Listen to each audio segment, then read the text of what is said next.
Hello Technolovers! Penanaman modal asing di Indonesia diharapkan dapat memperkuat harkat dan martabat bangsa dan negara. Itulah sebabnya pemerintah Indonesia berusaha menarik sebanyak mungkin investasi ke dalam negeri. Daya pikat yang ditawarkan kepada investor mencakup semua kemudahan proses perizinan, peringanan pajak, dan tenaga kerja murah. Perusahaan-perusahaan Cina memanfaatkan semua peluang ini dengan kedok investasi. Tetapi pada kenyataannya bahkan tidak 1/100 uang masuk ke negara kita. Nah, berikut kita bahas fakta-fakta pabrik nikel yang merusak alam demi hijaukan kota-kota di Cina.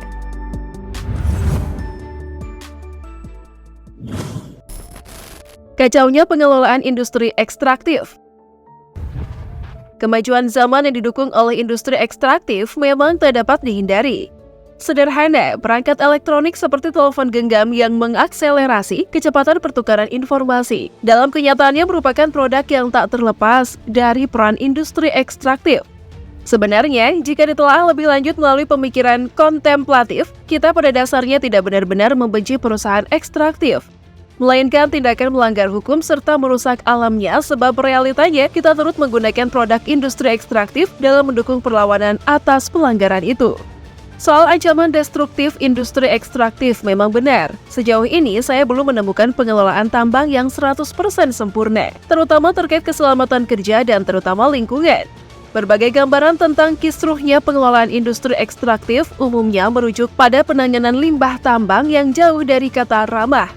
Pencemaran tanah, air, dan udara memberikan kontribusi terhadap perubahan lingkungan fisik, bahkan kondisi ekonomi masyarakat, terutama yang termasuk golongan menengah ke bawah. Semrawutnya penanganan limbah tambang di berbagai daerah memang terekam berkali-kali dalam dokumentasi media. Misalnya, perubahan fisik lingkungan pesisir di Kabupaten Buri, Halmahera Timur, dan Maluku Utara. Terjadi perubahan warna air di permukaan air menjadi merah akibat sedimentasi pantai. Selain itu, jumlah ikan hasil tangkapan koloni yang sebelumnya mencapai 1.500 kg per bulan berkurang 5 kali lipat menjadi 300 kg per bulan. Di tempat lain, ruang berita narasi juga melaporkan pencemaran di Pulau Obi, khususnya di kawasan Kawasi. Dalam film dokumenter tersebut, biji nikel menyebabkan air laut tampak berwarna merah. Narasi kemudian mengambil sampel air dari sekitar Kawasi dan Sungai Todoku. Sampel tersebut kemudian dikirim ke Jakarta untuk diuji. Hasilnya bisa diprediksi, air menjadi tercemar ketika konsentrasi nikel melebihi batas normal, di mana ambang batas aman untuk biota laut yang mencapai 0,05 mg per liter sesuai dengan Peraturan Menteri Lingkungan Hidup dan Kehutanan atau KLH nomor 6 tahun 2009.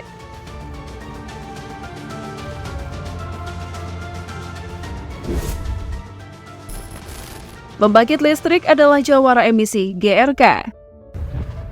Bagi saya, kendaraan listrik bukanlah sistem hemat lingkungan yang paling utama.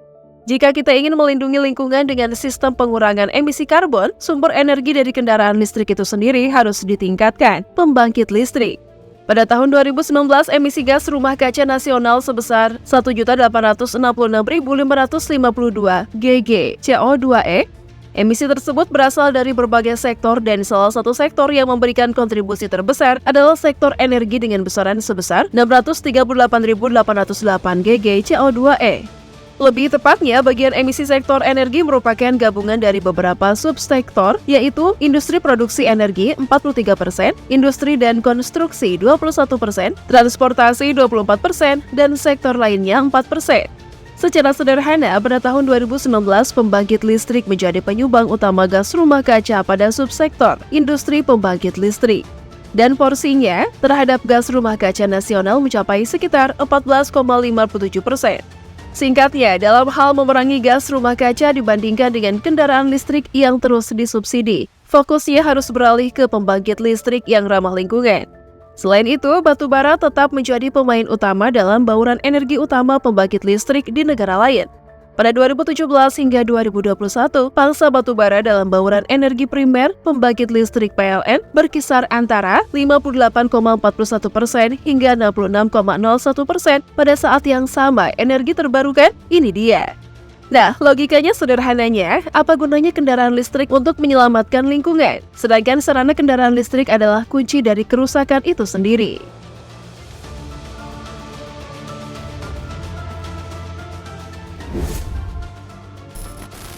Fasilitas belum siap dan sasaran kurang jelas. Peralihan ke mobil listrik menimbulkan beberapa pertanyaan. Siapa target audiens saat membeli kendaraan listrik? Bagaimana daya beli masyarakat? Bagaimana proses edukasi agar masyarakat mau membeli mobil listrik untuk menyelamatkan lingkungan? Padahal kita sendiri masih belum tahu cara membuang limbahnya. Bukan hanya soal pembuangan sampah, tapi pengelolaan sampah sebenarnya bermasalah. Dalam pengalaman saya sendiri, saya sering menemukan tempat sampah yang berbeda atau organik, anorganik, dan B3 dengan isi yang sama. Mau hijau, kuning, merah, isinya nggak jauh beda. Sampahnya campur. Bahkan jika barang-barang tersebut dipisahkan dengan benar, apakah akan dipisahkan berdasarkan kategori di tempat sampah saat diambil di setiap titik pembuangan? Bagaimana kategori limbah masing-masing kemudian diperlukan? Sedih ketika anggaran untuk berbagi tempat sampah disetujui karena sistem pengolahannya belum siap. Terlepas dari harga jualnya, kendaraan listrik bukanlah produk murah yang digunakan banyak orang. Belum lagi masalah kota-kota kecil yang meski persebaran jumlah stasiun pengisiannya tidak merata, membutuhkan sarana transportasi yang bisa menempuh jarak jauh dengan muatan energi yang singkat. Padahal masih banyak pekerjaan rumah yang harus dilakukan sebelum alat angkut listrik ditawarkan kepada masyarakat untuk menjaga lingkungan.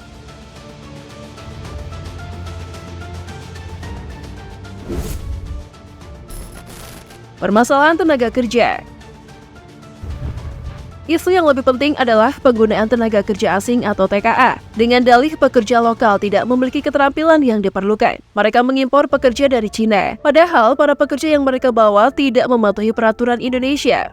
Tenaga kerja asing yang mereka kerjakan sebagian besar adalah tenaga kerja tidak terampil yang banyak terdapat di dalam negeri. Seperti satpam, tukang tas, operator alat berat, pengemudi, dan lain-lain. Menurut lowongan pekerjaan mereka di media berbahasa Mandarin PT Virtu Dragon Nickel Industry atau VDNI dan PT Obsidian Stainless Steel atau OSS tentang perekrutan tenaga kerja asing dipublikasikan di dua media asing. Diketahui dua media bahwa gaji yang ditawarkan sangat tinggi dibandingkan dengan gaji pekerja lokal, misalnya gaji 10.000 yuan atau setara dengan Rp22.800.000, tukar 1 yuan sama dengan Rp2.280.000. Ini sangat tidak adil bagi anak-anak negeri yang bekerja dengan tanggung jawab dan badan kerja yang sama, tetapi hanya dibayar dengan upah minimum setempat. Pertanyaan selanjutnya, benarkah jumlah TKI hanya 10% dari total TKI? Dan benarkah mereka semua adalah ahli-ahli yang keahliannya tidak dimiliki bangsa Indonesia seperti yang sering kita dengar dari pemerintah?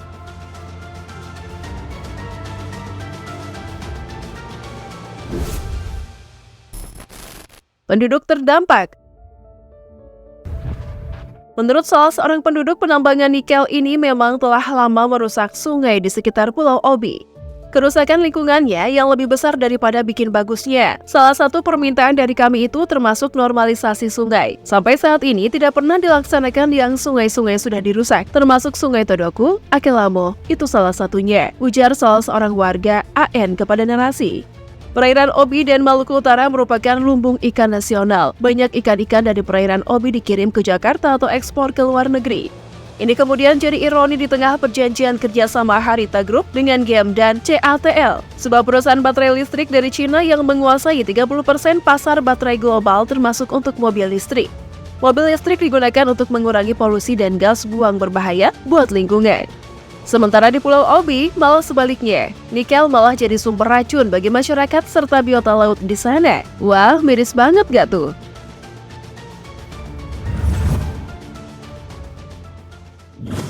Nah, itulah tadi ulasan seputar fakta pabrik nikel yang merusak alam demi hijaukan kota-kota di Cina. Menurut Eco Lovers, gimana nih? Coba tulis pendapat kalian di kolom komentar.